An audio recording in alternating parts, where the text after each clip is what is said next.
تو آج بھی کچھ اسکالرز نے ایسا ماں باپ کو بنا کے پیش کر دیا ہے کہ بالکل ان کی کوئی حیثیت ہی نہیں ہے، سارے کوئی جو ہے نا وہ حقوق، کتنے کیس آتے ہیں میرے پاس.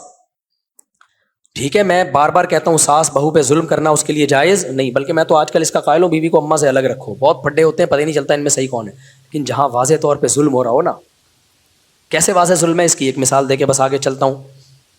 بھی میں سعودی عرب گیا تو ایک خاتون ہے، اللہ ان کی عمر میں برکت دے، ایجڈ خاتون ہے. ان کے گھر میں ٹھہرا بھی، ان کے بیٹے سے میری بڑی دوستی ہے. انہوں نے کہا کہ مفتی صاحب انڈیا کی ہیں وہ، آپ کا ایک کلپ میں نے بڑا مزہ آیا وہ سنا جب میں نے، وہ چونکہ وہ خود ساس ہے نا ان کو بڑا مزہ آیا، وہ یہ بھی سنیں گی وہ. تو انہوں نے کہا کہ میں نے کہا کیا کلپ تھا؟ کہتے ہیں آپ سے کسی نے پوچھا کہ مفتی صاحب میری والدہ بوڑھی ہیں، میری بیوی ان کو گھر میں رکھنے کے لیے تیار نہیں ہے. تو اب وہ میں پورا کلپ اپنے الفاظ میں سنا دیتا ہوں. انہوں نے مجھے میرا یہ کلپ سنا ہے. تو میں نے جواب میں کہا بھائی پھڈا ہو رہا ہوگا، اماں کی غلطی ہوگی. کہہ رہے ہیں بوڑھی بیچاری ایک کمرے میں رہتی ہے. میں نے کہا چلو کوئی دوسرا بیٹا رہ. کہہ رہے ہیں اماں کا اور کوئی بیٹا بولو نہیں ہے، میں اکلوتا ہوں، تو میں کیسے چھوڑ دوں اپنی اماں کو. میں نے کہا کام بہت زیادہ لے رہی ہوں گی بہو سے، تو آپ ایسا کرو اماں کو رکھو اور کام کے لیے اللہ نے آپ کو مالی وسعت دی ہے، کوئی ماسی واسی رکھو. کہہ رہے کام کا مسئلہ بھی بولو نہیں ہے، بس وہ کہہ رہی ہے تمہاری ماں اس گھر میں رہے گی نہیں، میں نے تم سے شادی کی ہے، تمہاری اماں سے شادی. آج کل کی نئی جنریشن کے دیکھ رہے ہو آپ، تمہاری اماں سے شادی تو بوائے فرینڈ بنا لیتی. شادی کرنے کے تکلف، شادی جب ہوتی ہے تو اللہ میاں نے شوہر کے ابا کو ایک نام دیا ہے مساہرہ سسرالی، ماں کو بھی نام دیا ہے مساہرہ سہرن، اس کو نام دے دیا. اور خالی نام بھی نہیں دیے، احکام بھی بیان کیا کہ اس سے نکاح نہیں ہو سکتا، محرم بن گیا ہے. ایسا کیسے ہے؟ اس کا کوئی حق ہی نہیں ہے. قرآن و سنت میں کہتے ہیں سسرال کا کوئی، سسرالیوں کے رشتوں کا کوئی ملتا ہی نہیں ہے. گورا بھی اتنا ماڈرن نہیں ہوا، وہ بھی کہتا ہے فادر ان لا، اس نے بھی باپ تو مان لیا اس نے بھی. وہ الگ بات ہے اپنے ابا کو جب پروٹوکول نہیں دے رہا تو ان لا کو کہاں سے دے گا وہ، لیکن ڈکشنری میں اس کے بھی ہے. اور ہمارے بعض اسکالر کہہ رہے ہیں ساس سسر کا کوئی حق اسلام میں ہے ہی نہیں، حالانکہ ہے. حدیث میں آتا ہے تمہاری ماں اگر حکم دے نا، باپ حکم دے بیوی چھوڑ دو تو چھوڑ دو اس کو، اگرچہ اس حدیث میں ڈیٹیل ہے کہ ظلم کر رہی ہو ان کے ساتھ، زیادتی کر رہی ہو، جیسے کہ فقہا نے بیان کیا اس حدیث کی تشریح میں. تو مجھے وہ کہنے لگا کہ بھائی میری اماں کوئی اور رکھنے والا ہے نہیں، میں اکیلا ہی ہوں، بوڑھی ہے. میں نے کہا وہ کام لیتی ہوں گی تانے. کہہ رہے نہیں بھائی وہ اپنا ایک الگ کمرے میں رہیں گی. بیگم کا کہنا یہ ہے کہ ماں کے میں نے شادی تم سے کی ہے، اماں کے ساتھ رہنا ہے، اماں وہیں رہے، کہیں بھی رہے گی، ان کے لیے نوکر رکھو چاکر رکھو. میں نے کہا دیکھو آپ لے آؤ زبردستی. کہہ رہے ہیں کسی قیمت پہ رہا. میں نے کہا پھر چھوڑ دو اس بیوی کو، طلاق دے دو. کہہ رہے 3 بچے ہیں. میں نے کہا دوسری شادی کرو، 6 بچے پیدا کر لو اس سے. ان 3 کا رونا رو کے اپنی ماں کا بیڑا مت لے. کیونکہ بعض شرارتی، میں بار بار کہتا ہوں ساری عورتیں ایسی نہیں ہوتی بھائی، اور بہت سے مرد بھی بڑے ظالم ہوتے ہیں، بھی تو میں ایک طرف کے کیس سنا رہا ہوں. لیکن بچوں کی وجہ سے بعض شرارتی عورتیں نا مرد کی کمزوری سمجھ کے بلیک میل کرنا شروع کر دیتی ہیں. ان کو پتا ہے بچے چھوڑ کے کہاں. میں نے کہا کل تیرے یہی بچے تیرے ساتھ یہ سلوک کریں تو تو کہے گا ان کمبختوں کو میں نے پیدا کیا. اور میں نے کہا ہوگا تیرے ساتھ بھی یہی. یہ تو میں بتا دوں یہ 3 بچے تیرے لیے ویسے ہی عذاب جان بنیں گے جن کی ماں یہ تربیت کر رہی ہے. کل یہ بھی تجھے چھوڑا پھر روئے گا کاش میں ان کو پہلے چھوڑ دیتا. اور میں ایسے کیس بھی دیکھ چکا ہوں، میں ایسے کیس دیکھ چکا ہوں کہ بچوں کی وجہ سے ایک ایسی ہی شرارتی عورت کو ایک صاحب نے برداشت کیا. وہ مجھے اپنا واقعہ سناتے ہوئے رو رہے تھے، بوڑھے آدمی تھے، اور کہہ رہے وہی بچے میرے باغی بنے اور میں ہارٹ اٹیک میں پڑا ہوا ہوں، کوئی میرا بچہ اٹھانے کے لیے مجھے ہاسپٹل لے جانے کے لیے تیار نہیں تھا. تو میں نے کہا چھوڑ دے اس کو، کوشش کرو کورٹ سے لینے کی، ملتے ہیں ٹھیک ہے، نہیں تو دفع کرو، ایک اور شادی کرو. یہ 3 ہیں، کتنے پیدا کرو؟ شادی شرط پہ ہوگی کہ 6 پیدا ہوں گے کم سے کم. تو وہ خاتون مجھے بتا رہی تھیں، اللہ ان کی عمر برکت دے، ہماری بڑی ریلیٹیو ہیں وہ. تو انہوں نے کہا بڑا مزہ آیا سن کے. تو میرا مقصد یہ نہیں ہے کہ ساسوں کو ظلم کرنے کے لیے بہوؤں پہ چھوڑ دیں. بعض لوگوں نے گھر میں جا کے نا اپنی اماں کو چھوڑا ہوا، بسم اللہ اللہ اکبر چھو، اور وہ بہو کا گلا دباتی رہتی ہیں، گھوٹتی رہتی ہیں، تانے دے دے کے اس کو ڈپریشن کا مریض بنا دیا ہے. لیکن جہاں میرے بھائی واضح ظلم ہو رہا ہوگا، یہ تو کوئی حرکت نہیں ہے نا یار. اور تھوڑا بہت اگر وہ زیادتی کر بھی رہی ہے تو بڑا ہونے کے ناطے برداشت کر لو، بوڑھی ہے بیچاری چلی جائے گی کل. ایک اور دبئی میں بھی ایسا کیس ہوا تھا، وہاں بھی ایک صاحب نے کہا یار میری ماں اکیلی رول رہی ہے، میری بیوی کسی قیمت پہ تیار نہیں ہے. میں نے کہا چھوڑ دے بیوی کو، نہ اللہ نہیں چھوڑے گا تجھے قیامت کے دن، چھوڑ دے اس کو. تو ایسی شدید مجبوری ہو پھر کس کو ترجیح دینا ہے؟ ماں کو ترجیح. اور بیوی کو بتاؤ کہ کل تمہارے ساتھ بھی تو ہوگا, کیا اپنے بچوں کو سکھا رہی ہو تم؟ تو کسی پہ بھی ظلم نہ ہونے دو, نہ ماں کی وجہ سے بیوی پہ ظلم ہونے دو, نہ بیوی کی وجہ سے ماں پہ ظلم ہونے دو. اور دوسری بات, بڑوں اور چھوٹوں میں جب کوئی گڑبڑ ہوتی ہے تو تھوڑا کمپرومائز چھوٹوں کو کرنا پڑتا ہے, سمجھ رہے ہو, تب گھر بستا ہے. بڑوں کو زیادہ مجبور نہیں کیا جاتا, وہ تو ایک عادت پہ سیٹ ہو چکے ہوتے ہیں. چھوٹوں کو میں برداشت ہوتی ہے, جوان ہوتے ہیں, ان کو کہا جاتا ہے بھائی بوڑھے ہیں برداشت کر لو, تو کمپرومائز چھوٹوں کو کرنا پڑتا ہے. اچھا میرے بھائی, ولا تشرکوا بہ شیئا, میں بتاتا ہوں کیا کرنا ہے, شرک نہیں کرنا اور ماں باپ کے ساتھ اچھا سلوک کرنا ہے. ولا تقتلوا اولادکم من املاق, غربت کے خوف سے اپنی اولاد کو قتل نہیں کرنا. اور اسی آیت کے تحت علامہ ابن کثیر نے لکھا کہ حمل گرا دینا غربت کے خوف سے, یہ بھی اسی میں داخل ہے. آج فیملی پلاننگ والوں نے لوگوں کو غربت سے ڈرا ڈرا کے نا کہ کھائیں گے کہاں سے, کھائیں گے کہاں سے. اللہ کو اس پہ بہت غصہ ہے کہ پیدا ہوتے ہی ماں کی چھاتیوں میں دودھ پیدا کر کے بتا دیتا ہوں کہ میں رزاق ہوں, تو پھر کیلکولیشن کیوں کر رہے ہو بیٹھ کے؟ مجھے چھوڑ کے کیلکولیٹر کو فوکس کیوں کر رہے ہو؟ تو اس لیے اللہ نے فرمایا نحن نرزقکم وإیاہم, ہم تمہیں بھی رزق دیں گے اور ان کو بھی رزق دیں گے. تو کبھی بھی غربت کے خوف سے بچے مت روکیں, یہ اللہ پر الزام ہے. لوگ اس کو ہلکا سمجھتے ہیں لیکن اللہ کی نظر میں یہ بھاری. ویسے ہی آپ اولاد نہیں کر رہے, آپ کو چاہیے نہیں, ایک الگ بات ہے وہ, لیکن آپ یہ سوچ کے میری تنخواہ کم ہے تو بچے کم پیدا کروں, یہ تو بہت بڑا کس پہ الزام لگا رہے ہو. اس کا مطلب یہ جو پیدا ہونے والا ہے یہ آپ کی اولاد پہلے, اللہ کی مخلوق بعد میں ہے. بھائی اللہ کی مخلوق پہلے ہے, وہ تو مخلوق ہے, اللہ نے تمہاری طرف نسبت کر دی ہے اس کی, جو کسی نے کسی کے تو جھولی میں ڈالنا تھا نا اس کو, تو یہ اللہ کی پہلے ہے. تبھی ماں اپنی چھاتیوں میں دودھ تھوڑی پیدا کرتی ہے, کون پیدا کرتا ہے؟ اس کو پتہ ہے جیسے پیدا ہوگا. تو اس سائن ہے کہ جب یہ دودھ آئے گا, جب دودھ دے سکتا ہے تو سب چیزیں دے سکتا ہے. اور اگر کوئی زیادہ بچوں والا غریب ہے تو یقین کر لو بھائی اللہ کی طرف سے آزمائش ہے یہ, کیونکہ ایک والا بھی غریب ہو سکتا ہے, زیادہ والا بھی ہو سکتا ہے, اس کا بچوں کی کثرت سے کوئی تعلق نہیں ہے. جیسے اللہ نے ہر بیماری دواؤں بہت ساری شفا کے لیے پیدا کی ہیں, لیکن پھر بھی کھا کے شفا نہیں مل رہی ہوتی, اس میں دوا کا قصور نہیں ہوتا, وہ تقدیر ہے بھائی, کہ دنیا میں ساری چیزیں آپ کی مرضی کی نہیں ہوتی.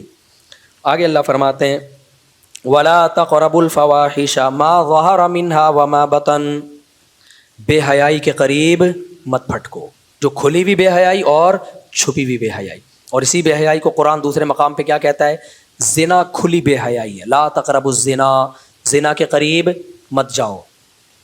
دوسرا حدیث میں آتا ہے زنا بھی حرام ہے, اور زنا کے لوازم جو مقدمات ہیں نا, جو زنا کی طرف لے جانے کا ذریعہ بنتے ہیں, وہ بھی حرام. تبھی نبی نے فرمایا آنکھ بھی زنا کرتی ہے. آپ فوش موویز دیکھ رہے ہو انٹرنیٹ پر, یا لڑکیوں کے نیم برہنہ جسم کو دیکھ کے لذت حاصل کر رہے ہو, تو آپ کی آنکھ نے زنا کر لیا. آپ لڑکیوں سے باتیں کر کر کے دل بہلا رہے ہو, کچھ نہیں لگتی آپ کی وہ, بس دیکھو نا کسی بندے کا فون آئے گا ٹھک کر کے 2 منٹ میں جواب دے کے رکھ دیں گے. خاتون کا فون آئے گا چپک جائے گا, بہت اچھی طریقے سے سمجھانا شروع کر دے گا, آپ اس کی آواز سے لذت لے رہے ہو, دل بہلا رہے ہو. تو نبی نے فرمایا کس کا زنا ہے؟ کانوں کا زنا. اللہ کہتے ہیں یہ اپنی ڈکشنری سے کیا کر دو, نکال. ایک راستہ اللہ نے بتایا, جوان ہو گئے, بالغ ہو گئے, عورت کی طرف رغبت ہے, اللہ نے کہا 4 شادیاں کرو, کیونکہ جب آپ بولو گے نا ابا میں 4 کروں گا, ابا کہیں گے ایسی کی تیسی تیری, تو نتیجہ اس کا یہی نکلے گا کہ اللہ میاں کہہ رہے بھائی 2 2 3 3 4 4 کر لو. جھیلم والی سرکار نے اس میں بھی ٹانگ اڑائی ہے بیچ میں اس مسئلے میں کہ کوئی مستحب نہیں ہے, بس جائز ہی ہے. ایسا نہیں ہے میرے بھائی, اللہ 2 2 3 3 4 سے تو شروع کر رہا ہے, پھر آگے کہہ رہا ہے مجبوری ہے, اگر نہیں پال سکتے تو پھر 1 کرو. تو یہ ایک اصل کیسے ہو گئی اسلام میں؟ خیر ابھی یہ ٹاپک نہیں ہے میرا. سرکار بھی فلم ہے بھائی بہت بڑی, کچھ نہ کچھ مارکیٹ میں سرکار لاتے رہتے ہیں. تو خیر, تو اس لیے ترغیبی حکم ہے اسلام میں.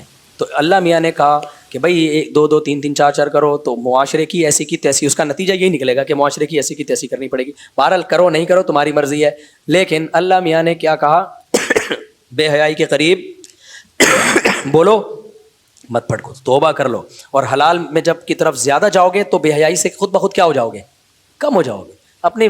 اچھا یہ بھی اسی میں داخل ہے, اگر آپ نہیں کر رہے ہیں نا دوسری, یا جلدی شادی نہیں کر رہے, اس میں ثواب کوئی نہیں مل رہا آپ کو, ثواب کوئی نہیں مل رہا آپ کو. کہ آپ کو میں چونکہ ایکچولی میں ہی ہوں تو ٹھیک ہے, تو ثواب نہیں مل رہا آپ کو اس پہ کوئی, تو ثواب تو نبی کی سنت میں ہی ہے. تو اس لیے آپ کو جبر کر کے اپنے آپ کو برائی سے روکنا پڑے گا. تو حلال میں اللہ نے وسعت رکھی ہے. بھائی ایک آدمی کو ڈر ہے کہ مجھے بھوک لگے گی میں تو چوری کروں گا, پیٹ بھر کے پیسے سے خرید کے حلال کھانا کھا لو. کم از کم یہ چوری کی ٹینشن سے جان کیا ہو جائے گی, چھوٹ جائے گی. تو یہاں بھی ایسا ہی ہے, حلال میں اتنی اللہ نے وسعت رکھی ہے کہ جب حلال سے آپ سیر ہو جاؤ تو حرام سے 100% بچت نہ بھی ہو نا, اس جیسی ٹھڑک نہیں رہے گی جو ہوتی ہے. گالی آ رہی تھی لیکن پی گیا میں. جو ان لوگوں کی ہوتی ہے جو خاص قسم کے ٹھڑکی ہوتے ہیں, ان کی ٹھڑک ختم ہو کے دے ہی نہیں رہی ہے. تو یہ سارے وہی لوگ ہوتے ہیں جو نکاح سے دور بھاگتے ہیں. سعودی عرب میں دیکھو, جب تک 2 3 3 4 4 شادیوں کا رواج تھا, وہاں بے حیائی کا تصور نہیں تھا. اب پیسہ بہت آ گیا, 4 بیوی ہر آدمی رکھ سکتا ہے. یہ جو لوگ کہتے ہیں نا غریب معاشرے کو 4 شادیوں کی ترغیب نہیں دی جا سکتی, یہ بات ہی غلط ہے. سعودی عرب میں عرب جب غریب تھے نا 4 بیویاں رکھتے تھے. جب تیل کی دولت سے مالا مال ہوئے, 4 شادیاں سوسائٹی میں ختم. کیوں؟ دولت آتی ہے تو عیاشیاں آتی ہیں, پھر شادیاں بولو نہیں آتی ہیں. ابھی بھی عرب میں جو غریب ملک ہیں ان میں 4 شادیوں کا رواج زیادہ ہے. سوڈان غریب ملک ہے, سب 4 4 کرتے ہیں. سعودیہ امیر ملک ہے, 4 کا رواج مارکیٹ سے کیا ہو رہا ہے, شارٹ. وہاں بہت ساری عورتیں بوڑھی ہو رہی ہیں, شادیاں نہیں ہو رہی ان کی. تو یہ دولت کی بات نہیں ہے, یہ کس کی بات ہے بھائی؟ ظرف کی بات ہے. تو ہمت کرو ہے سوسائٹی کی ایسی کی تیسی. اچھا, خواتین یہ بیان سن کے میرے بہت خلاف ہوتی ہیں, لیکن جو آپ کی 3 مزید بیویاں بنیں گی وہ خواتین ہی ہوں گی. یہ عجیب رپورٹ ہے. اب میرا یہ بیان خواتین, یہ دیکھو ہماری میاں کو خراب کر, یہ دیکھو ہر وقت عورتوں کے خلاف. بھائی میں عورتوں کے خلاف ہوتا تو جو عورت ہی تو دوسری تیسری چوتھی بنتی ہے, اس کو پتہ ہے میرا فائدہ اس میں تبھی تو بن رہی ہے. تو عورتوں کو فائدہ ہو رہا ہے اس سے, نقصان نہیں ہو رہا اس سے. خیر نہیں کرو تمہاری ایسی کی. دوسرے دھندوں میں دوسرے کاموں میں لگ گیا. اس کا عذاب یہ آیا کہ اللہ تعالیٰ نے انسانوں سے سکون اور اطمینان کی زندگی کو چھین لیا. بڑے بڑے ذہین لوگ, بڑے بڑے عقل مند لوگ, بڑی بڑی تحقیقات کرنے والے, بڑی لمبی لمبی تقریریں جھاڑنے والے, ایسے ایسے فلاسفر کہ آپ ان کی باتیں سنیں تو عقل دنگ رہ جاتی ہے. لیکن اگر ان کی سمجھ میں کوئی بات نہیں آتی تو وہ اللہ کا دین, اللہ کے رسول کی باتیں, اللہ کی باتیں, خود اللہ کی ذات, ان چیزوں سے غافل ہے.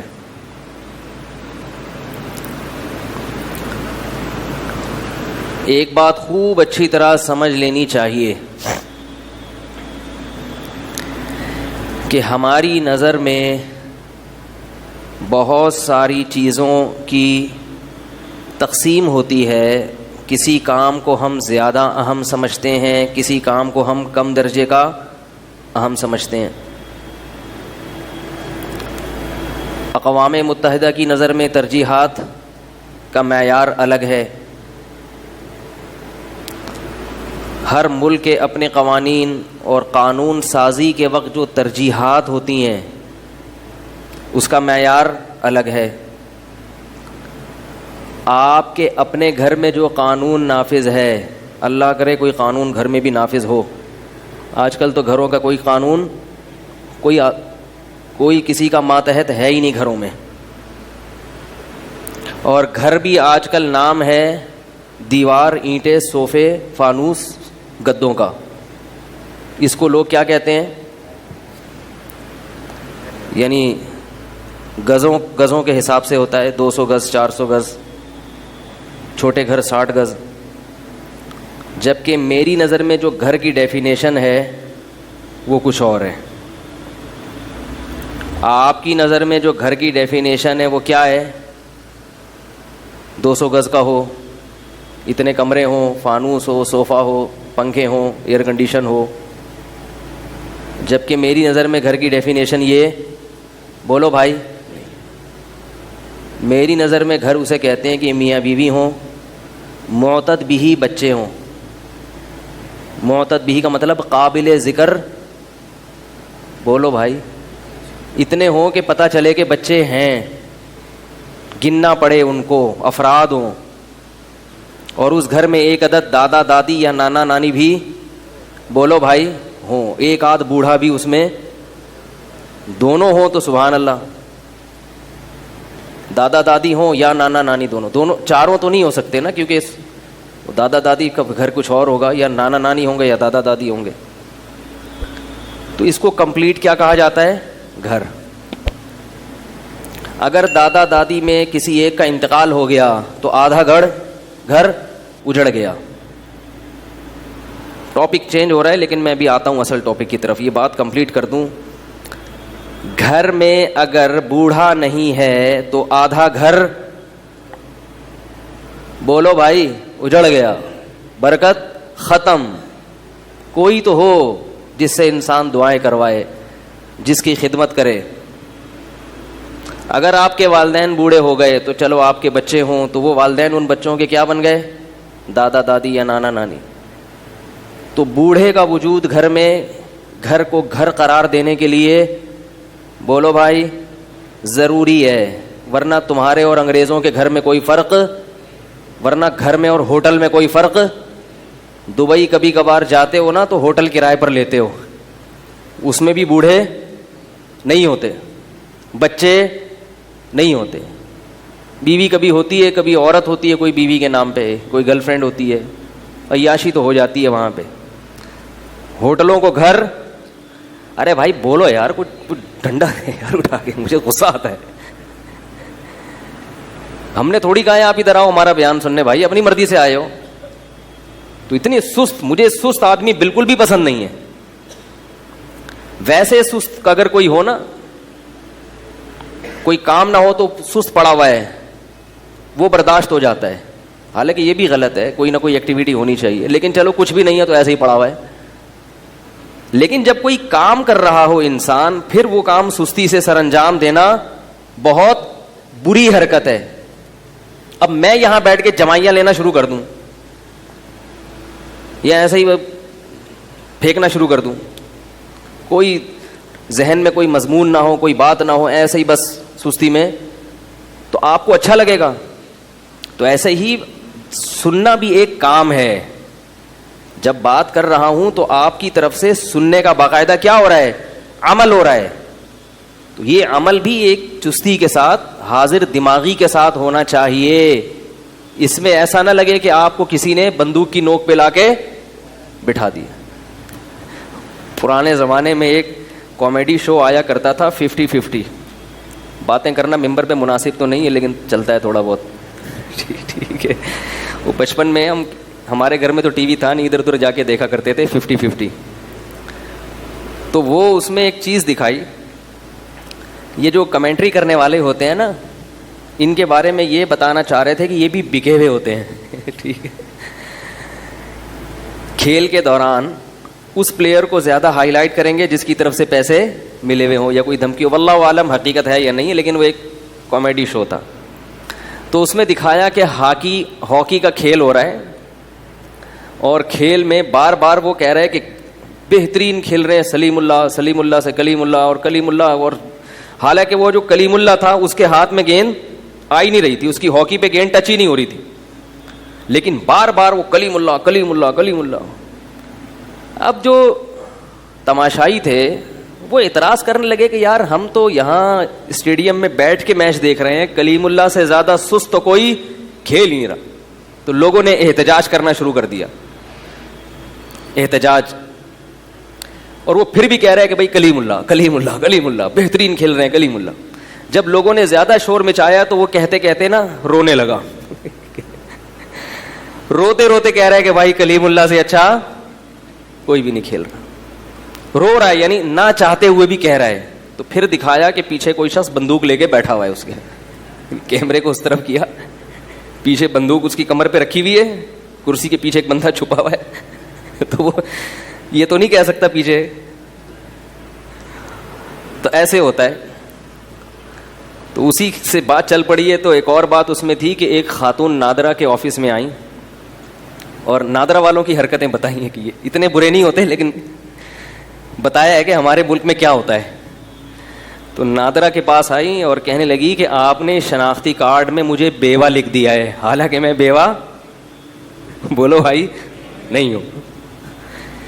ثبوت کے طور پر یہ میرے شوہر میرے سامنے موجود ہیں, یہ میرے شوہر ہیں, یہ دیکھو آپ نے بیوہ لکھ دیا. تو اس کی کریکشن کرنی ہے. اب نادرا والوں نے بولا یار اب کاغذات میں کریکشن کرنا اچھا خاصا مشکل کام ہے بھائی. شوہر کو زندہ ہونا ثابت کرو، پھر اس کا لنک کیا ہے، نکاح نامہ، میرج سرٹیفکیٹ، پھر شوہر کا پتہ نہیں اپنا شناختی کارڈ بھی ہے یا نہیں ہے، تو پہلے اس کا بے فارم، پھر بڑے مسائل ہیں. تو اس نے کیا، محترمہ آپ یہ چاہتی ہیں نا کہ آپ یہ کاغذات صحیح ہو جائیں، جو اس میں لکھا ہوا ہے وہ صحیح ہو جائے. اس نے کہا میں یہ چاہتی ہوں. اس نے بندوق نکالی، اس کے شوہر کو اٹھا کر کے گولی مار دی. اس نے کہا جی یہ کیا کیا؟ انہوں نے بولا اب یہ صحیح ہو گیا، آپ بیوہ ہو گئی. آپ کیا ہو گئی؟ بیوہ ہو گئی. تو نادرا والے بعض دفعہ اس طرح بھی کاغذات میں کریکشن. تو کوئی بھی خاتون جو اپنے آپ کو بیوہ سے شادی شدہ کروانا چاہتی ہیں وہ تھوڑا سا احتیاط کریں. نادرا والے کہتے ہیں لوگ کہ اس طرح بھی کر دیتے ہیں بعض دفعہ، واللہ عالم. خیر،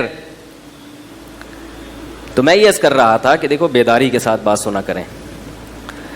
تو کیا بات چل رہی تھی؟ اصل جو ٹاپک تھا اس ہاں بزرگوں کی بات میں کر رہا تھا. ٹاپک تو مجھے یاد تھا لیکن وہ جو کس اسٹاپ پہ آگے ہم رکے تھے. تو گھر میں ایک آدھ بوڑھے کا ہونا ضروری ہے. اس کی چخ چخ سنا کرو، اس کی برداشت کیا کرو، اس سے اللہ آپ کے گناہوں کو معاف کرے گا. آدمی کا قانون اور ضابطے میں بھی ترجیحات کیا ہوتی ہیں؟ الگ ہوتی ہیں. مثال کے طور پر بعض لوگوں کا یہ اصول اور ضابطہ ہوتا ہے کہ بھائی بیگم کی ہر خامی برداشت ہوگی، کھانے پینے میں تاخیر برداشت. بولو بھائی. کہتے ہیں بھائی میرا میٹر گھوم جاتا ہے، بیگم کپڑے وقت پہ نہیں دھو، کوئی مسئلہ نہیں ہے، یہ نہیں کرو وہ نہیں، کھانا مجھے ٹائم پہ. ترجیحات ہوتی ہے نا ہر ایک کی. بعض لوگوں کو کھانے میں الجھلول ہوتے ہیں، ملے نہ ملے کوئی مسئلہ نہیں ہے، کپڑے مجھے ٹائم پہ، آفس جانا ہوتا ہے یا کچھ بھی کرنا ہوتا ہے تو بھائی مجھے کپڑے ٹائم پہ چاہیے. بعض لوگوں کی نظر میں ترجیح کیا ہے کہ میری خدمت کرو نہ کرو، میرے والدین کی مجھے خدمت، بولو بھائی، چاہیے. تو ان کی نظر میں ترجیح کیا ہے؟ بھائی والدین کی خدمت سب سے. لوگ کہتے ہیں نا میری بیگم سے، بیگم تو مجھ سے منہ پھڑ کے جتنی مرضی بات کر لیا کرو، لیکن میرے ابا سے ذرا، بولو بھائی، تمیز. اسی طرح خواتین میں بھی ہے. شوہر سے کہتی ہیں بھائی مجھے خرچہ کم کر دو، لیکن بات جب بھی کرو تو کس سے؟ تمیز سے کرو، وقت زیادہ دو. بعضوں کی نظر میں ہوتا ہے ٹائم نہیں چاہیے، روکنا چاہیے. سعودیہ چلے جاؤ کمانے کے لیے، 4 سال تک وہیں رہو، 40 سال وہیں گزارو، مگر اللہ کا واسطہ کچھ پیسے. بے یار ہوتا ہے نا ایسے. بھائی ہمیں بندہ نہیں چاہیے، ہمیں کیا چاہیے؟ پیسے چاہیے. ترجیحات ہوتی ہیں. تو دنیا میں کوئی بھی انسان ایسا نہیں ہے جس کو ساری چیزیں مل جائیں. ہمیشہ ہم زندگی گزارتے ہیں ترجیحات، پرائیورٹیز جسے کہا جاتا ہے انگریزی میں، کہ ترجیحات کی بنیاد پر. دنیا میں اس سے بڑا احمق اور بیوقوف کوئی بھی نہیں ہوگا جو کہتا ہے کہ میری کوئی ترجیح نہیں ہے، بیگم مجھے سب چیزیں چاہیے. میرے ابا سے بھی اچھا سلوک، میری اماں سے بھی اچھا سلوک، مجھ سے بھی اچھا سلوک، کھانا بھی ٹائم پہ، کپڑے بھی استری ٹائم پہ، اخلاق سے بات بھی، زینت بھی، میری مرضی کے بغیر گھر سے باہر بھی نہیں، گھر کے میں کوئی آئے گا بھی نہیں، یہ بھی نہیں ہوگا، وہ بھی نہیں ہوگا، یہ بھی نہیں ہوگا، وہ بھی نہیں ہوگا. اور اتنے بجے تم نے سونا ہے، اتنے بجے تم نے اٹھنا ہے، دوپہر اتنے دیر کیلولا کرنا ہے، اس کے بعد فوراً اٹھ کے چائے بنانی ہے. بیگم کہے بھائی کچھ تھوڑا سا ہلکا کر لو، کہ نہیں مجھے ساری کی ساری چیزیں 100% درست چاہیے. ایک دن بھی گھر چل سکتا ہے؟ بولو نہیں چلے گا. یا عورت کہے شوہر سے آپ کے اخلاق بھی اچھے ہوں، آپ ڈانٹیں بھی نہیں، سوری بھی آپ ہی کیا کریں، پیسے بھی بھرپور طریقے سے دیا کریں، اپنی پوری تنخواہ مجھے بتائیں بھی، میرے ہاتھ میں پکڑائیں بھی، پھر مجھ سے پیسے لے کے کھایا کریں. ٹھیک ہے، ٹھیک ہے. اور مجھ سے اپنے ابو امی کی خدمت کا بھی نہ کہیں، اور یہ بھی نہ کہیں، وہ بھی نہ کہیں، میں جو چاہے کروں، میں پڑھنا چاہوں، میں جاب کرنا چاہوں، جاب بھی کروں تو تنخواہ بھی آئے تو تنخواہ کا بھی نہ پوچھیں مجھ سے. ساری چیزیں میں چاہتی ہوں میرے شوہر میں کیا ہوں؟ پرفیکٹ. چلے گا گھر 2 دن، بولو بھائی، اور آپ کی شکل بھی اچھی ہو، یہ بھی خواہش ہو. اتنے سارے کام کرنے کے بعد آدمی کی شکل اچھی رہے گی؟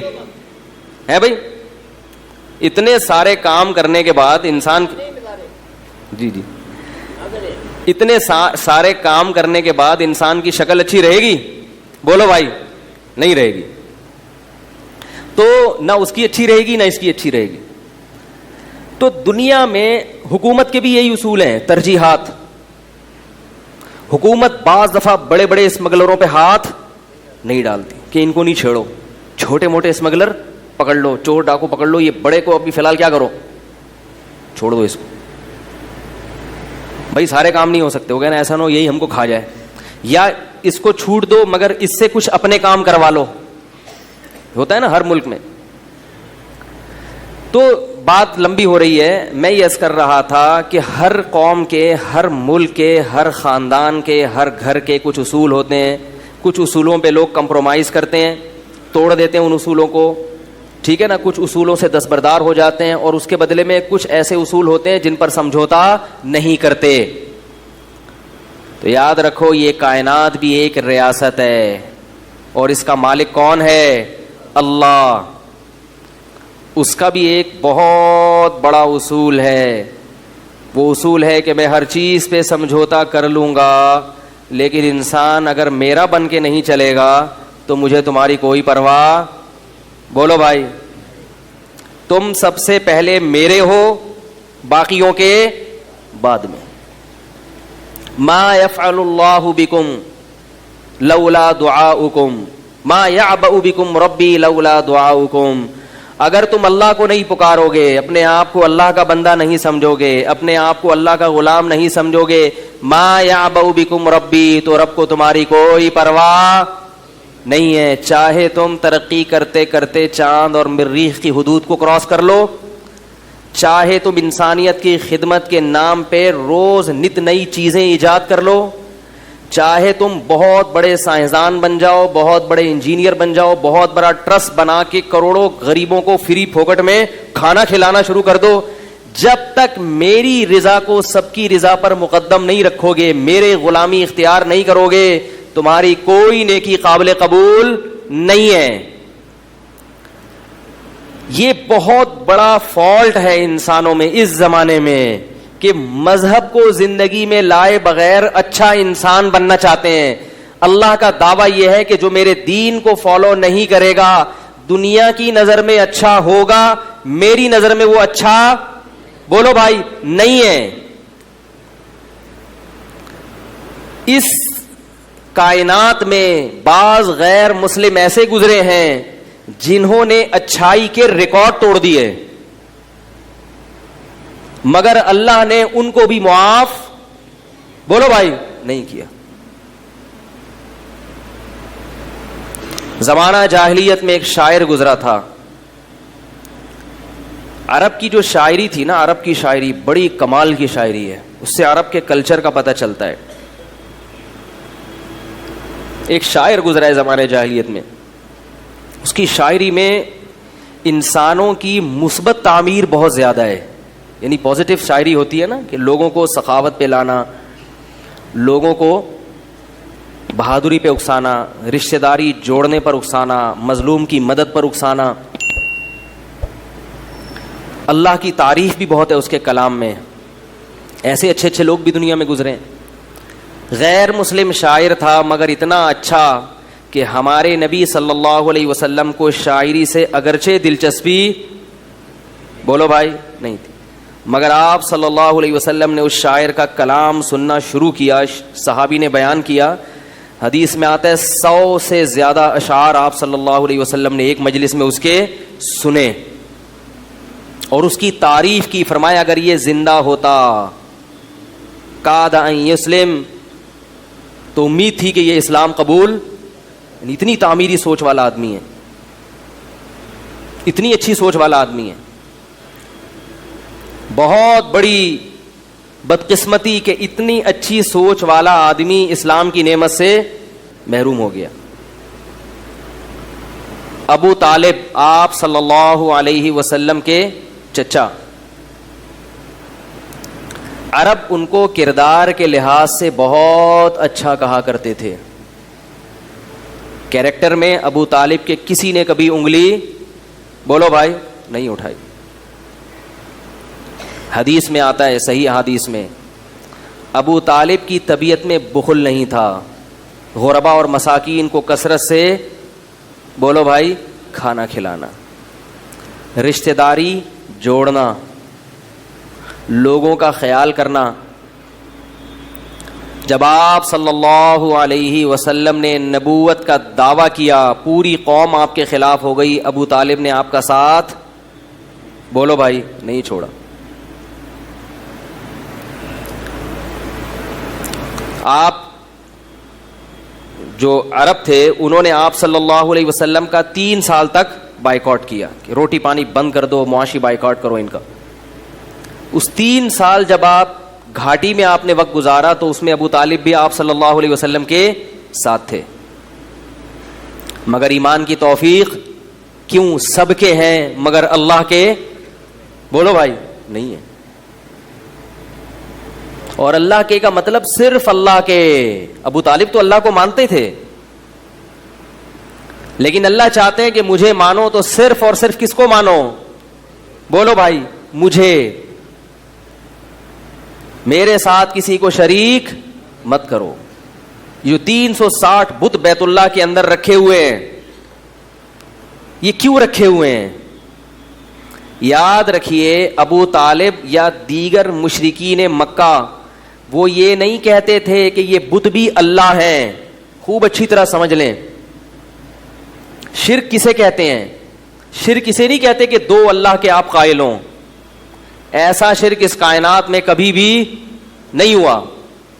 ہمیشہ ایک ہی خدا کو مانا گیا ہے. ہمیشہ جب بھی قرآن میں آتا ہے وَلَئِن سَأَلْتَهُم مَّنْ خَلَقَ السَّمَاوَاتِ وَالْأَرْضَ لَيَقُولُنَّ اللَّهُ, ان سے جب پوچھا جائے کہ کس نے آسمانوں اور زمین کو بنایا تو مشرکین کہتے ہیں کہ کس نے بنایا؟ اللہ نے بنایا. آج بھی جو مشرک ہے نا ان سے آپ پوچھیں کہ اس کائنات کا بنانے والا کون ہے تو وہ کیا کہیں گے؟ اللہ. ایک خدا ہے, کوئی گاڈ کہے گا اس کو, کوئی بھگوان کہے گا, کوئی اللہ کہے گا, لیکن مانتے کس کو ہیں؟ ہندو بھی کس کو مانتا ہے کہ بنانے والا کون ہے؟ ایک. تو یہ جو شرک ہوا ہے نا, شرک یہ کس نوعیت کا ہوا ہے اس کو سمجھیں.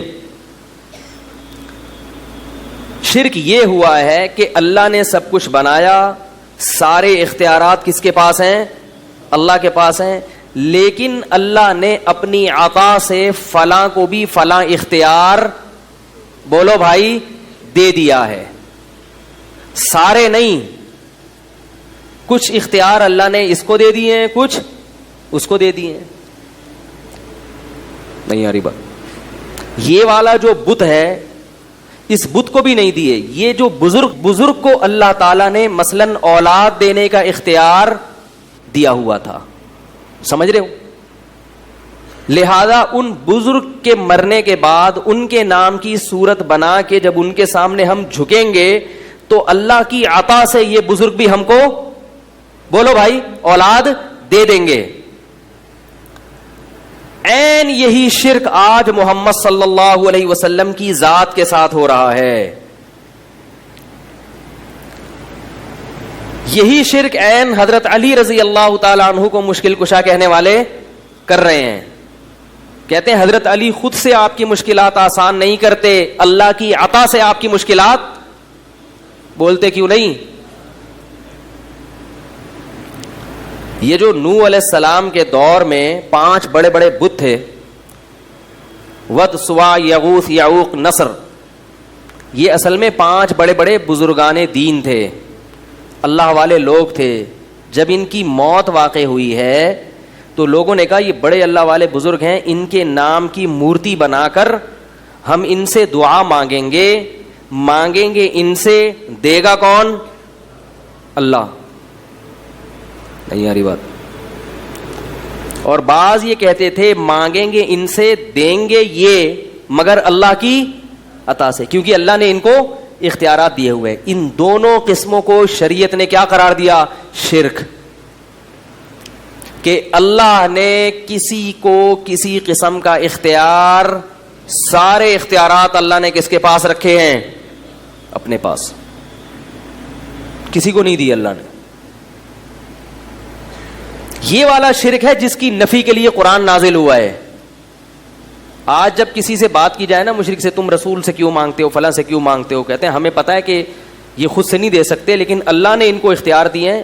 اللہ نے اپنے حبیب کو جب اختیارات دے دیے تو ہم اگر اللہ کے حبیب سے مانگ لیں تو تمہیں کیوں تکلیف ہو رہی ہے بھائی؟ کیا ہو گیا بھائی؟ تو بھائی یہی تو وہ شرک تھا جو کون کیا کرتا تھا؟ مشرکین مکہ کرتے تھے. وہ اللہ کے رسول سے نہیں مانگتے تھے, وہ بتوں سے مانگتے تھے. تو اللہ نے یہ نہیں کہا کہ ہم بت کے پاس, اللہ نے کہا میرے سوا کسی کے پاس اختیارات نہیں ہے. اب یہاں لوگ سوال پوچھتے ہیں کہ واہ بھائی واہ, پولیس کے پاس تو اختیارات ہیں آپ کی مدد کرنے کے ہیں بھائی, ڈاکٹر کے پاس اختیارات ہیں آپ کو اولاد دینے کے, بے اولاد لوگ ڈاکٹر کے پاس جاتے ہیں نا, کیا خیال ہے؟ تو کیا اللہ کے نبی کے پاس نہیں ہو سکتے ہیں بھائی؟ یہ موضوع میرا ابھی توحید مقصد نہیں ہے, جلدی سے اس کو سمیٹ کے میں, اسٹیشن درمیان میں آتے رہتے ہیں, اصل میں ادھورا چھوڑ دو نا, پھر مجھے پتا ہے فیس بک پہ گالیاں آنا شروع ہو جاتی ہیں, برا بلا ابے اس کو, جب پولیس کے پاس اختیارات ہیں تو نبی کے پاس کیوں نہیں ہے, یہ اس طرح کے آ جائیں گے. اصل تو میں آ رہا ہوں اب. تو بعض دفعہ ایسا ہوتا ہے نا کہ کہیں سے جا رہے ہیں تو راستے میں اسٹیشن اتنا اچھا لگا کہ چلو یہیں اتر جاؤ یار کیا خیال ہے, ایسا بھی ہوتا ہے نا. تو یاد رکھو پولیس جو مدد کرتی ہے وہ اسباب کے تحت کرتی ہے. اسباب کے تحت تو سب کے پاس سب کچھ, ہر قسم کے اختیارات ہیں, اور وہ صرف نبی کے پاس نہیں ہیں اسباب والے. آپ خود مانتے ہیں کہ وہ کس کے پاس ہیں؟ پولیس کے پاس بھی ہیں. تو پھر پولیس سے معاذ اللہ, پھر پولیس کو, پھر تو پولیس کا مقام بھی بہت اونچا ہو گیا نا. آپ مانتے ہیں کہ پولیس کے پاس جس قسم کے اختیارات ہیں, ہم ان اختیارات کی بحث نہیں کر رہے. ایک ہوتا ہے لاجیکلی کوئی کام کرنا, میں آپ سے پانی مانگتا ہوں تو آپ جائیں گے نل کا کھولیں گے, پوری سائنٹیفک لاجک ہے نا, پانی اوپر سے نیچے آئے گا. اور ایک میں آپ سے پانی مانگتا ہوں, آپ چھو منتر کر کے بولتے ہیں بس جب چاہو آپ بارش برسات سکتے ہو, جب چاہو آپ پانی سامنے لا سکتے ہو. ایسا تو نہیں ہوتا, یہ شرک ہے. ڈاکٹر سے جب آپ اولاد مانگتے ہیں تو اولاد نہیں مانگتے, اولاد کی دوا مانگتے ہیں کہ میرے اندر کوئی خرابی ہے, کوئی میڈیکلی کوئی پرابلم ہے, تو کوئی ایسا دوا بتاؤ کہ وہ میڈیکلی پرابلم کیا ہو جائے, حل ہو جائے. جبکہ اللہ سے مانگتے ہیں تو اللہ کو ہم چھوڑ دیتے ہیں کہ اللہ تو جس طرح بھی دینا چاہے, چاہے وہ میڈیکلی پرابلم صحیح ہو یا نہ ہو. زکریا علیہ السلام نے اللہ سے بڑھاپے میں دعا مانگی تھی, میڈیکلی بڑھاپے میں دعا ممکن, اولاد ممکن نہیں ہے, لیکن کہا تھا مجھے ایسے ہی چاہیے. اللہ نے کہا چلو بوڑھے ہو کے ہی دے دوں گا میں تمہیں. اس قسم کے اختیارات صرف کس کے پاس ہیں؟ اس میں اللہ نے کسی پیغمبر کو, کسی فرشتے کو, کسی مقرب ولی کو بھی اپنے ساتھ شریک, بولو بھائی, نہیں کیا ہے. اور اگر آپ نے, یاد رکھو, خوب اچھی طرح سمجھ لیں, اللہ شرک کے معاملے میں بہت حساس ہے, کیونکہ یہ غیرت کا معاملہ ہے. مانگنا صرف کس سے ہے؟ اللہ سے. اگر آپ نے اللہ کے سوا کسی اور سے مانگنا شروع کر دیا اور وہ اسباب سے ہٹ کے مانگنا ہو, تو پھر میرے بھائی بخشش کا امکان ختم. اللہ کا واسطہ دے کے کہتا ہوں کہ مزاروں پہ جانا, بولو بھائی, بند کر دو. کچھ بھی نہیں رکھا مزاروں پہ, کچھ بھی نہیں ہے.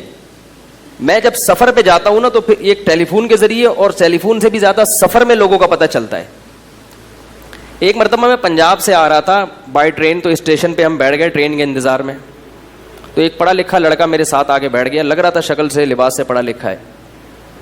گپ شپ شروع ہو گئی. میں نے کہا کدھر کی روانگی؟ کہہ رہے کراچی جا رہا ہوں. میں نے کہا کہاں؟ کہہ رہے وہ عبداللہ شاہ غازی کے مزار پہ. میں نے کہا شکل سے تو پڑھے لکھے لگ رہے ہو یار. تو کہہ رہے کیا ہوا؟ مزار پہ جا کے میں اللہ سے مانگوں گا, عبداللہ شاہ غازی تھوڑی مانگوں گا. تو میں نے کہا اللہ سے مانگنے کے لیے اللہ نے مسجدیں بنائی ہیں, مزار بولتے کیوں نہیں؟ اللہ سے مانگنے کے لیے کیا ہے؟ مسجدیں ہیں, مزار تھوڑی ہیں. بہت سمجھایا, مگر جیسے روحانی علاج والوں کی عقیدت ایک دفعہ جب دل میں بیٹھ جائے نا, دلائل کے انبار لگا دو مگر بات سمجھ میں, یہ اندر کوئی فالٹ ہوتا ہے. استخارے کا ایک دفعہ تصور دماغ میں بیٹھ گیا نا, پھر بھی استخارہ کرے گا جو اپنے طریقے سے. ایک تو سنت استخارہ ہے نا جو میں بولتا رہتا ہوں, ایک غلط استخارہ ہے جس میں کچھ نکلتا ہے. کتنا چیخ چیخ کے تھک گئے کہ بھائی یہ استخارے نہیں ہے اسلام میں. کل ایک خاتون آئی بڑی عمر کی کہ میری بیٹی کی شادی تھی تو وہ لڑکے کا رشتہ آیا, میں نے استخارہ نکالا, اس میں کالا آیا ہے. مجھے بہت افسوس ہوا. میں نے کہا میرے بیان بھی سنتی ہیں اور کہہ کہہ کے تھک گیا, مگر یہ جو بیماری ہے نا, یہ جو بیماری ہے نا, ایک دفعہ استخارے کی, روحانی علاج کی, جن چڑیل بھوت کی, جادو ٹونے کا وہم, یہ نکلتی نہیں ہے. میں نے کہا محترمہ اماں جی آپ کی بیٹی آج کل رشتے کہاں آ رہے ہیں اگر بندہ اچھا ہے. میں نے کہا خواب میں کالا نکلا ہے, بندہ تو کالا نہیں ہے نا. ایسے ہی میں نے کہا لڑکا تو اتنا کالا نہیں ہے نا جتنا خواب میں کالا آیا تھا. لڑکا ایسا ہے کہ اتنا کالا ہے کہ اندھیرے میں نظر ہی نہیں آ رہا. پھر تھوڑا سا مسئلہ ہے کہ بھائی بیٹی کو پتہ نہیں پسند آئے کہ نہ آئے.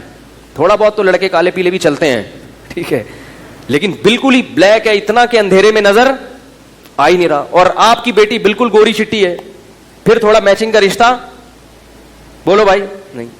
لیکن محض بھائی کوئی کالا پیلا بیٹھو, میں یہ میری عادت ہے ایسا ہے, تو یہ تو اس کو کوئی وہ نہ کریں آپ لوگ, دل پہ نہ لے کے جائیں. کسی کو اللہ نے کالا بنایا کسی کو گورا بنایا, یہ تو ایک مزاح کی چیز ہوتی ہے نا. کسی کا مذاق اڑانا مقصد بول لو نا یار نہیں ہے. تو کیونکہ وہ ان کو سمجھانے کے لیے یہ مزاح کرنا پڑتا.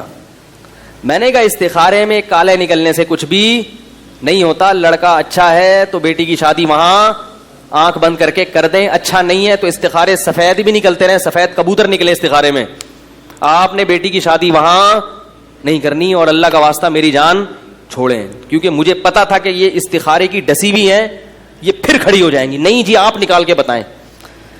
لوگ آ جاتے ہیں پرچہ لے کے میرے پاس, کئی دفعہ ایسے ہوا ہے. فون آیا, اٹھایا جی فلاں بات کر رہا ہوں, جی فرمائیے. میرا نام جی عبد الشکور ہے. تو کیا کروں بھائی, میری والدہ کا نام بی بی گل چمن. تو بھائی میں کیا کروں, اپنے کیوں شجرہ نسب بیان کر رہا ہے بھائی تو مجھے اس سے کیا غرض, آپ کی اماں کا نام کیا, آپ کے دادا کا نام کیا, کہہ رہے ہیں آگے سنیں تو صحیح. تو میری اماں کا نام یہ ہے اور بچی کا نام یہ ہے. اپنی گھر کی بچیوں کے نام بتا رہا ہے بھائی مجھے, تو کیا کرنا ہے. کہہ رہے آپ استخارہ نکال دیں. جہالت ہے. اپنا نام, اپنی اماں کا نام, اپنی بچیوں کا نام بتا کے کیا نکالنا. میں نے کہا ہم نے آج تک اپنی شادیوں میں کبھی استخارہ اللہ کا شکر ہے نہیں نکالا, ورنہ اب تک کنوارے کے کنوارے ہی ہوتے. ہمیں تو جہاں رشتہ ملا ٹرائی مارا. استخاروں کے چکر میں جو یہ آج کل جاہلوں والے استخارے ہو رہے ہیں, اس کے چکر میں الحمدللہ ٹرائی کرو یار. ان کو بھی منع کر دیا استخارہ نہیں نکالنا. لڑکی والوں کو بھی سختی سے کیا بول دیا, نہیں نکالنا. اور اگر نکالا, کیونکہ ڈر ہی ہوتا ہے نا ان کا, سوتے ہوئے پتہ نہیں کیا خواب آ جائے, اچھا والا ایک رشتہ انکار کر دیں یار. کیا اگلے بھی تو ڈر ہوتا ہے نا کہ وہ انکار کر دے گا تو ہم بھی کنوارے ہی رہ جائیں گے. ان کو سختی سے منع کیا استخارہ نہیں نکالنا. لیکن اگر ان کی سمجھ میں نہیں آیا, جیسے کہ نہیں آتا, تو پھر ان کو بولا کہ ہمارا جو استخارہ ہے نا میرا والا بہت طاقتور ہے, اس میں یہ نکلا ہے کہ ان لوگوں کا اگر نیگیٹو بھی آئے تو پھر بھی یہی کرنا ہے. استخارے میں یہ نکلا ہے. سمجھ میں آ رہی ہے بات, کہ ان کا استخارہ اگر نیگیٹو بھی آیا تو مجھے جو استخارہ آیا ہے اس میں یہ آیا ہے کہ اس کی پرواہ نہیں کرنا, اور ان کو بتا دینا کہ آپ نے بھی کیا کرنا ہے, یہی کرنا. چھوڑ دو یہ استخارے, یہ جو آج کل چل رہے ہیں. یاد رکھو جو شریعت کے آدھے حکم کو لیتا ہے وہ خود بھی برباد ہوتا ہے اور لوگوں کو بھی برباد کرتا ہے. ہمارے نبی کی سیرت دیکھا کرو, اس پر میرے بہت بیانات ہو چکے ہیں, میں زیادہ نہیں جاتا. تو یہ روحانی کا ایک دفعہ دماغ میں خناس بھر جائے, کسی نے کچھ کر دیا, یہ ہو گیا, فلانا ہو گیا, اور یہ مزاروں کا ایک دفعہ دماغ میں بیٹھ جائے, تو انسان مسجد سے کیا ہوتا ہے, یہ مزاروں پہ جانے والے اکثر مسجدوں کے نہیں ہوتے. آپ صلی اللہ علیہ وسلم نے فرمایا 7 آدمی اللہ کے عرش کے سائے میں ہوں گے قیامت کے دن. ان میں ایک وہ رجل قلبہ معلق بالمساجد, وہ شخص جس کا دل مسجد میں اٹکا ہوا ہو. یہ نہیں کہ جس کا دل مزار پہ بولتے کیوں نہیں اٹکا ہوا ہو, یہ نہیں فرمایا آپ صلی اللہ علیہ وسلم, مسجد میں اٹکا ہوا ہو. اور یہ بھی یاد رکھو جو مزاروں پہ جانے والوں کے جن چڑیل بھوت اترتے ہیں, بعض لوگ یہ بھی کہتے ہیں مزار پہ کہتے ہیں جن اتر گیا, تو چڑھتا بھی وہیں سے ہے. نہیں آ رہی بات. جن کو پتا ہوتا ہے یہ کمبخت وہاں جائے گا, اس لیے جن چڑھ جاتا ہے تاکہ یہ وہاں جائے تو میں اتر جاؤں اور اس کا عقیدہ مزار سے پکا ہو جائے. ابھی ہمارے ایک رشتہ دار آئے ہوئے تھے, ان کے پاؤں میں دھاگا, انگوٹھے میں بھی دھاگا, تھوڑا سا ان میں گرین شیڈ ہے, ٹھیک ہے. ہم نے ہمارے پہ رشتہ دار بہت مختلف قسم کے رشتہ دار ہم نے الحمدللہ پالے ہوئے ہیں, مختلف ڈیزائن کے. جب خاندان بڑا ہوتا ہے نا تو یہ بھی آدمی کی مینٹل اپروچ اونچی ہوتی ہے, اس کو ہر قسم کے رشتہ داروں سے واسطہ پڑتا ہے. تو ان کے دھاگے, ان کے گھر میں سب ایسے ہی, کسی کے انگلی پہ دھاگا, کسی کے یہاں, کسی کی امام ضامن, کسی کے پتہ نہیں کیا کیا بندہ رہتا ہے. تو میں نے ان سے کہا, میں نے کہا آپ کو میں 15 سال سے دیکھ رہا ہوں ان دھاگوں میں لپٹا ہوا ہے, آپ کے مسائل حل ہوئے؟ ایک مسئلہ کھڑا نہیں ہوتا دوسرا شروع ہو جاتا ہے. اور میں نے کہا اللہ کا فضل ہے, اللہ نظر بد سے بچائے, کبھی مجھے دیکھا کوئی دھاگا بندھا ہوا؟ ہمیں تو جب گھر میں دھاگے کی بھی ضرورت ہوتی بھی ہے نا, کوئی کام سلائی کے لیے, تو وہ بھی نہیں مل رہا ہوتا, دھاگے ہی نہیں شارٹ ہیں, جو ضروری دھاگے ہیں وہ نہیں ملتے ہمیں. تو میں نے کہا آپ نے کبھی ہمیں دیکھا؟ اور میں نے کہا ہمارے مسائل بھی آپ سے زیادہ ہیں, آپ کا صرف ایک مسئلہ ہے, ہمارے مسئلے کتنے ہیں؟ 3 بڑے بڑے مسائل ہم نے رکھے ہوئے ہیں, اور ایسے مسئلے ہیں جو کبھی حل, بھائی سمجھ رہے ہو نا, یہ مسئلہ کبھی حل ہو سکتا ہے؟ وہ ایک آدمی نے اپنے ابا سے پوچھا نا کہ ابو یہ ہر آدمی شادی کر کے پچھتاتا ہے تو پھر کرتا کیوں ہے؟ انہوں نے کہا بیٹا عقل بادام کھانے سے نہیں آتی, ٹھوکریں کھانے سے آتی ہے. سمجھ رہے ہیں, عقل کس سے آتی ہے؟ ٹھوکریں کھانے سے آتی. تو میں نے کہا ہمارے الحمدللہ تو نہیں کہنا چاہیے بلکہ کہنا چاہیے, میں نے کہا ہمارے مسائل آپ سے زیادہ, وسائل آپ سے کم. مسائل زیادہ اور وسائل آپ سے کم, آپ کے مسائل کم اور وسائل ہم سے زیادہ, پھر بھی آپ پریشان ہو. اللہ کا فضل ہے ہمارے مسائل حل ہو جاتے ہیں, ہمارے دعا سے حل ہو جاتے ہیں الحمدللہ. ہمارے کس سے حل ہو جاتے ہیں؟ ہمیں کسی دھادے کے اور یہ امام ضامن اور یہ کسی مزار پہ جانے کی ضرورت نہیں. اور اگر پھر بھی کوئی مسئلہ حل نہ ہوا تو اللہ نے کب کہا ہے کہ سارے مسئلے تمہارے دنیا میں حل ہو جائیں گے؟ یار کیا خیال ہے؟ دنیا میں کوئی انسان ایسا ہے, اگر مسئلے حل ہوتے نا تو حکمرانوں کے حل ہوتے. ہمارے جو حکمران ہیں, یہ دنیا میں کسی کے بھی حکمران ہیں, سب سے زیادہ دولت اور قوت کس کے پاس ہوتی ہے؟ حکمرانوں کے. سب سے زیادہ مسائل میں گرے ہوئے کون ہوتے ہیں؟ یہی لوگ. ان کو ہر وقت اپوزیشن کا ڈر. بڑے بڑے حکمران ہیں, اتنی پاور, ان کے مسائل بھی بڑے بڑے. تو جب انسان کے پاس وسائل بڑے ہوتے ہیں تو مسائل بھی اسی حساب سے بڑے ہو جاتے ہیں, اور جب وسائل تھوڑے ہوں تو مسائل بھی تھوڑے. اور وسائل تھوڑے ہوں یا زیادہ ہوں, مسائل چھوٹے ہوں یا بڑے ہوں, لیکن انسان کمپرومائز کر لے کہ بھائی میں صرف کس سے مانگوں گا؟ اللہ سے. اللہ حل کر دے ٹھیک ہے, اللہ اگر حل نہیں بھی کرتا تو تسلی بہرحال دے دیتا ہے. ابو سعید خدری رضی اللہ تعالی عنہ رسول اللہ صلی اللہ علیہ وسلم کے پاس آئے. خوب اچھی طرح سنیں یہ بات. ابو سعید خدری کے والد بھائی غزوہ احد میں شہید ہو گئے. نبی کی خاطر اپنے گھر کے مرد قربان کرا دیے حضرت ابو سعید کی والدہ نے.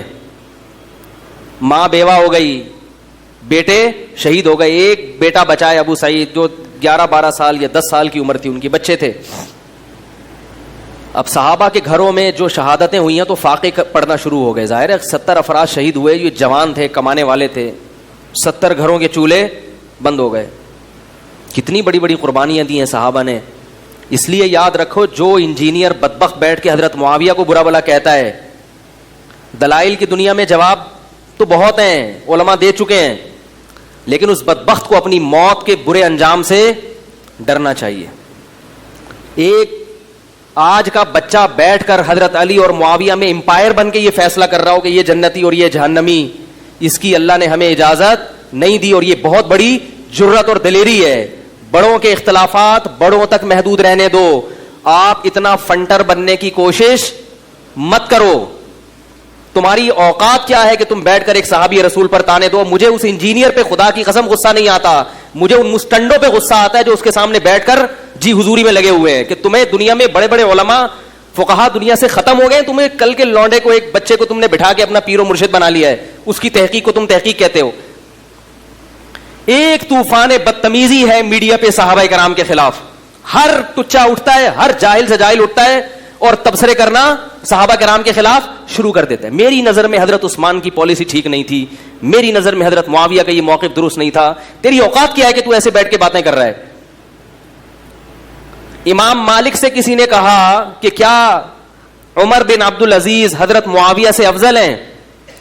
عمر بن عبد العزیز رحمہ اللہ تعالی, ان کو 5واں خلیفہ راشد کہا جاتا ہے. کسی نے کہا کہ عمر بن عبد العزیز نے اتنے کام کیے تو کیا وہ حضرت معاویہ سے افضل ہیں؟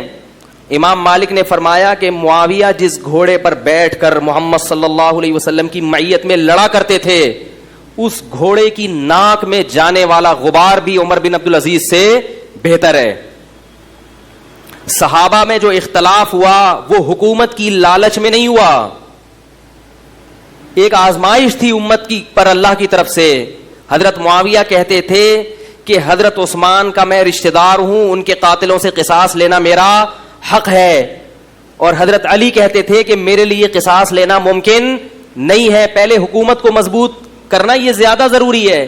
اجتہادی اختلاف تھا, اس بیس پر تلوار اٹھی ہے آپس میں, تو اس تلوار اٹھنے میں حضرت علی حق پر تھے, حضرت معاویہ غلطی پر تھے, مگر یہ غلطی دولت کی لالچ میں, پیسوں کی لالچ میں بولو بھائی نہیں تھی. وہ اپنے آپ کو حق سمجھ رہے تھے. انسان سے غلطی ہو سکتی ہے, وہ کسی چیز کو صحیح سمجھتا ہے جبکہ حقیقت میں وہ صحیح نہیں ہوتی. اس کی تو بہت ساری مثالیں ملتی ہیں. حضرت داؤد اور سلیمان علیہ السلام کا واقعہ اللہ نے قرآن میں بیان کیا کہ ان کے پاس ایک کیس آیا. حضرت داؤد نے بھی فیصلہ کیا اور آپ کے بیٹے سلیمان نے بھی. اللہ فرماتے ہیں سلیمان کا فیصلہ صحیح تھا, داؤد کا فیصلہ بولو بھائی سلیمان کے مقابلے میں صحیح نہیں تھا. یہ اجتہادی غلطی چھوٹے مسائل میں بھی ہو سکتی ہے اور بڑے مسائل میں بھی ہو سکتی ہے. تو صحابہ کرام کی بہت بڑی بڑی قربانیاں ہیں. حضرت معاویہ رضی اللہ تعالی عنہ پر حضرت ابو بکر نے اعتماد کیا, ان کو گورنر بنایا.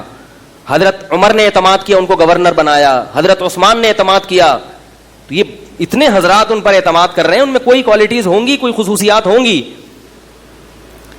لوگوں کی کالز آتی, انجینئر نے فلاں پہ الزام لگایا, اس کا جواب فلاں پہ الزام لگایا. میں نے کہا جس آدمی کا کام یہی ہو امت میں تخریب کاری, تم اس کی باتیں سنتے کیوں ہو؟